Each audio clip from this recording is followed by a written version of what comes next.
Back in Gotham, Lau is grilled by Rachel with Mark and Gordon looking on. Rachel squeezes him to give them the cash Lau has taken, however Lau won't surrender. After she takes steps to have him moved to the district secure, Lau tells her that he can provide them with the names of the mobsters and their pooled ventures. Gouge then understands that they will have the influence they need in a Ryko instance of connivance to connect all of the crowd individuals together. Gordon chooses to keep Lau in his holding cell at the Significant Case Unit building, and Lau consents to help out the police and give the names of the horde individuals. Gordon shows up at Maroni's cafe as the police rush in to capture all of the crowd individuals in participation. As all of the horde individuals that Lau informed the police are gathered together for arraignment, Judge Janet Cirillo finds a Joker card in the pile of conviction papers. Gouge gives a broadcast extemporaneous meeting denying Batman's contribution while offering thanks for the police work in dealing with the crowd individuals. Scratch, Gordon, and Magistrate Loeb meet with the City Hall leader to let him know that Mark's rash incrimination of the horde individuals will give the chairman clean roads for a considerable length of time. The City Hall leader illuminates Mark that his reckless activities will cut down the full good of Gotham's hidden world and degenerate residents exclusively upon him.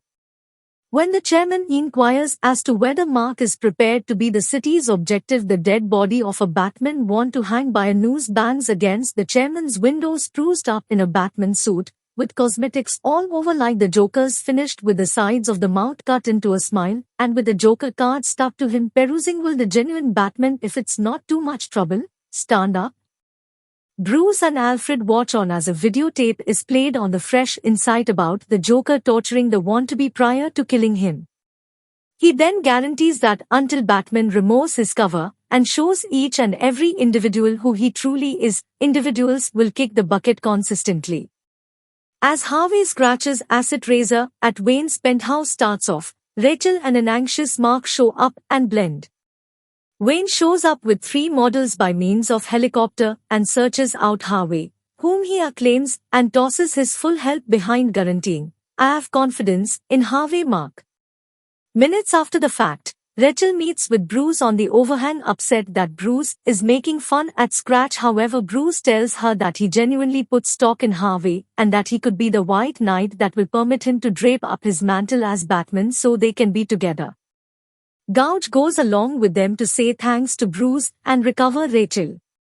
In the interim, Gordon finds that there are 3 hints of DNA on the Joker card, from Magistrate Loeb, Harvey imprint, and Judge Cirillo, the appointed authority that is attempting all of the crowd individuals, and tracked down the card among the administrative work. Gordon accepts this as a danger on their lives, and starts arrangements to safeguard them. On account of the adjudicator and Chief Loeb, be that as it may, this comes up short. The adjudicator's vehicle explodes when the police show up to bring her into defensive guardianship, and Magistrate Loeb passes on from extreme harming from his alcohol bottle before Gordon can prevent him from drinking. Gouge approaches Rachel to request that she wed him, yet she is torn and can't offer him a response.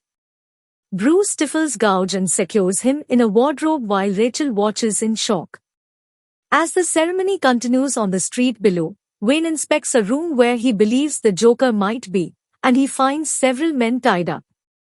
They tell Wayne that their guns and uniforms were stolen. Wayne inspects binoculars pointed out of a blinded window. The window blind is connected to a timer. As the timer reaches 0, the blinds quickly raise, and the police snipers positioned around the area all shoot in that direction.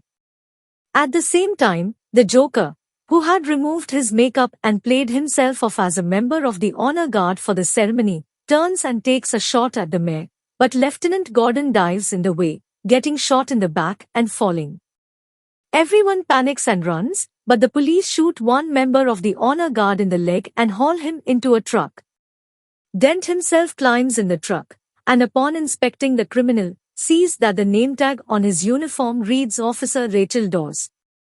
He calls Rachel and informs her that she's been targeted, and to get to the safest place she can, which in her case is Bruce's penthouse. He tells her he loves her, but there is no answer from Rachel. Gordon's family is visited at home to inform them of the death of Gordon at the funeral ceremony. Gordon's wife, Barbara, shouts out at the empty sky to Batman that he has brought this craziness upon Gotham. Gordon's young son catches a brief glimpse of Batman mournfully watching the scene. Meanwhile, Batman enters a club and grabs Maroni after beating on his men. He interrogates Maroni on the Joker's whereabouts, who claims that he should have held him from a higher location.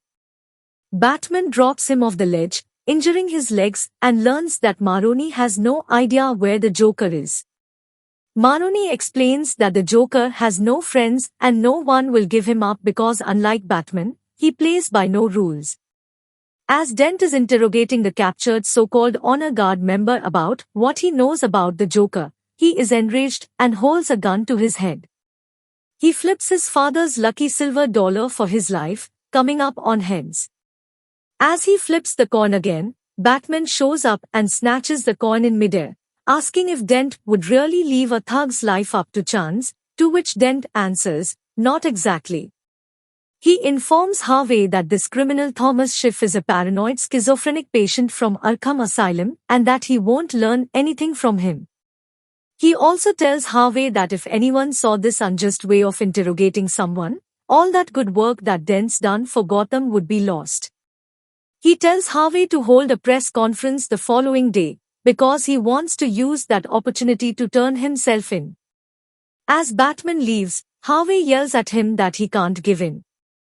Bruce arrives back in his penthouse to find Rachel waiting. She tells him that turning himself in will not stop the Joker's murderous rampage, but Bruce says he has enough blood on his hands already.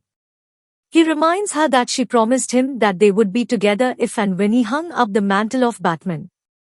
She tells Bruce not to make her his only hope for a normal life and they share a kiss.